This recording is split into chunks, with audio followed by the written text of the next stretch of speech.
El voto del soldado. Ala por el año de gracia de 1521 pasó a las Indias en busca de fortuna, y a servir al emperador en las conquistas de Nueva España, un soldado español llamado Juan de Ojeda.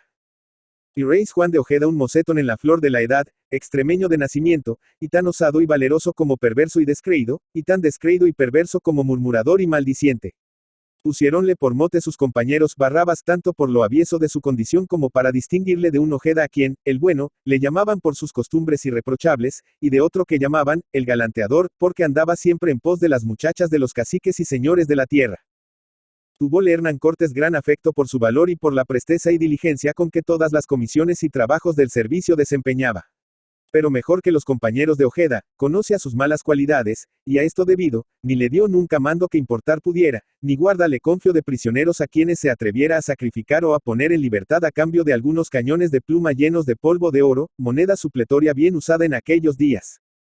Una tarde, ya después de la toma de la capital del poderoso imperio de Moctezuma, y cuando el ejército de Cortés se había retirado a la ciudad de Coyoacán, mientras se trazaban y comenzaban a levantarse los suntuosos edificios que de núcleo debían servir a la moderna México, Juan de Ojeda departía alegremente con un grupo de soldados de caballería, hablando de sus recuerdos y sus esperanzas, sazonado plato de conversación entre soldados.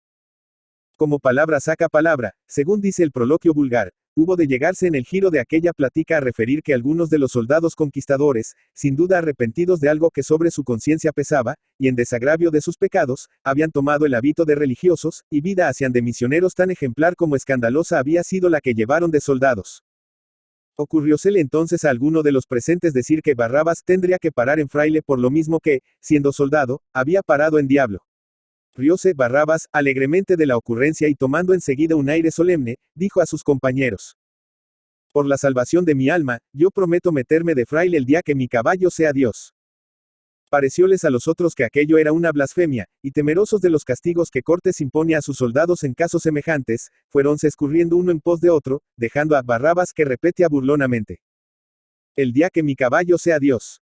Habían pasado ya muchos meses, y corría para los conquistadores de México casi tranquilamente el año de 1524. Y digo casi tranquilamente, porque, vencidos los mexicanos y sometido voluntariamente al rey de España el de Michoacán, Hernán Cortés ocupábase activamente en el establecimiento del gobierno de la colonia y en la reedificación de la Ciudad de México. Pero, por una parte, Cortés era inquieto y emprendedor, y, por otra, como incitándole a nuevas aventuras, a sus ilusiones se ofrece un territorio tan inmenso como desconocido, y la conquista de las Cibueras vino a ser el resultado de aquellas constantes y tentadoras seducciones.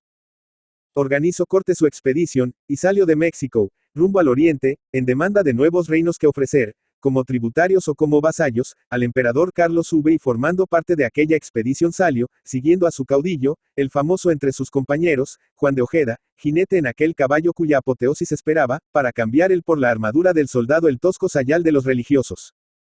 No estaba el caballo de Ojeda en la primavera de su vida, y por más que el descanso le hubiera traído macizas carnes, los años y los trabajos le hacían ya poco vigoroso para la campaña. Y como aquella era muy ruda y el camino muy largo, al cruzar la expedición por el Petén, reino entonces importante, si no poderoso, enfermo el caballo y, por mayores diligencias que se hicieron, no pudo continuar su marcha ni salir del pueblo. Desesperado estaba Ojeda, porque quizá aquel caballo era el único cariño de su vida. Juro y blasfemo hasta cansarse. Pero visto que la cosa no tenía remedio, suplicó a Hernán Cortés que recomendara al cacique y a los principales señores del Petén el cuidado de aquel caballo que, como un depósito sagrado, quedaba entre sus manos.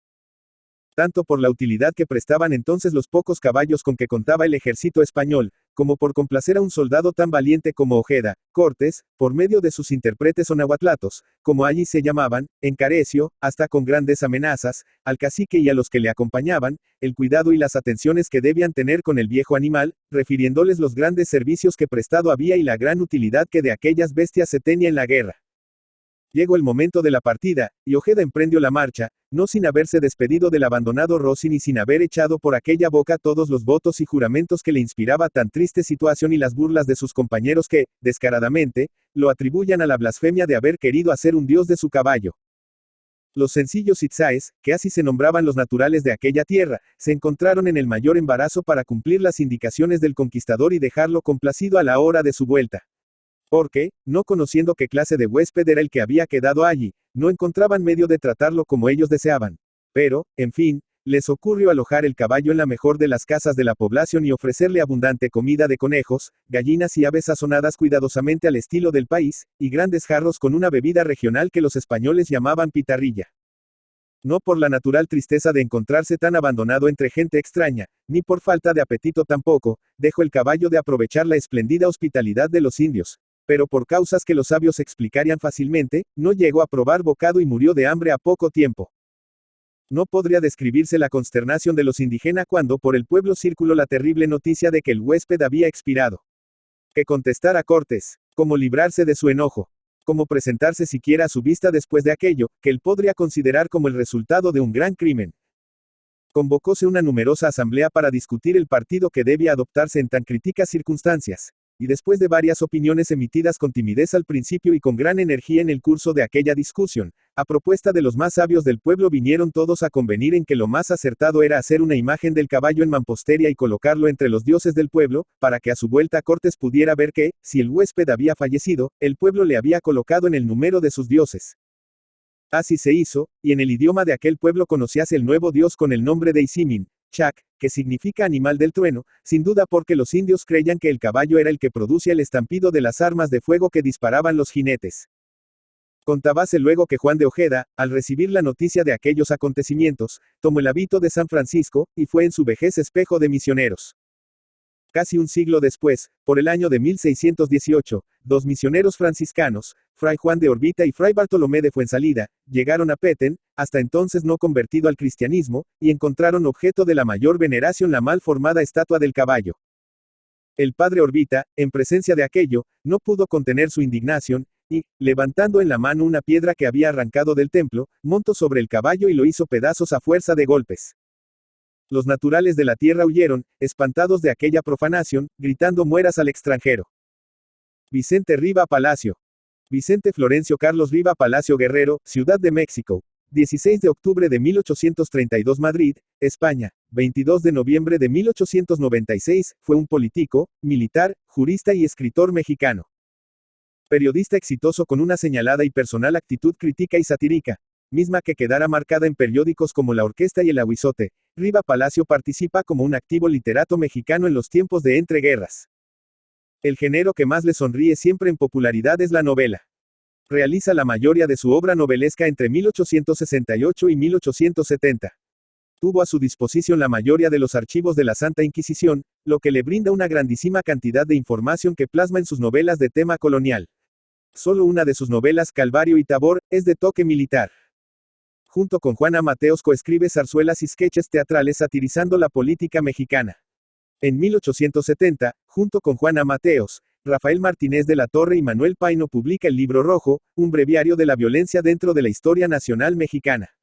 Junto con Juan de Dios Pesa narra leyendas en verso en Tradiciones y Leyendas Mexicanas, 1917, y crean a la imaginaria poetisa romántica Rosa Espino para publicar Flores del Alma, 1888, junto con el editor Santiago Vallesca, la obra México a través de los siglos, trabajo enciclopédico, encargándose él mismo de escribir el segundo tomo, dedicado a la colonia. En su obra Los Ceros critica y polemiza a la clase política mexicana, lo que lo identifica como un personaje virulento para el régimen porfirista. Cuentos del general que apareciera póstumamente en Madrid en el año de su muerte, es una colección de 26 relatos que presentan características comunes, brevedad en el título, la acción y la descripción de los personajes. Por su obra literaria, fue designado miembro correspondiente de la Real Academia Española.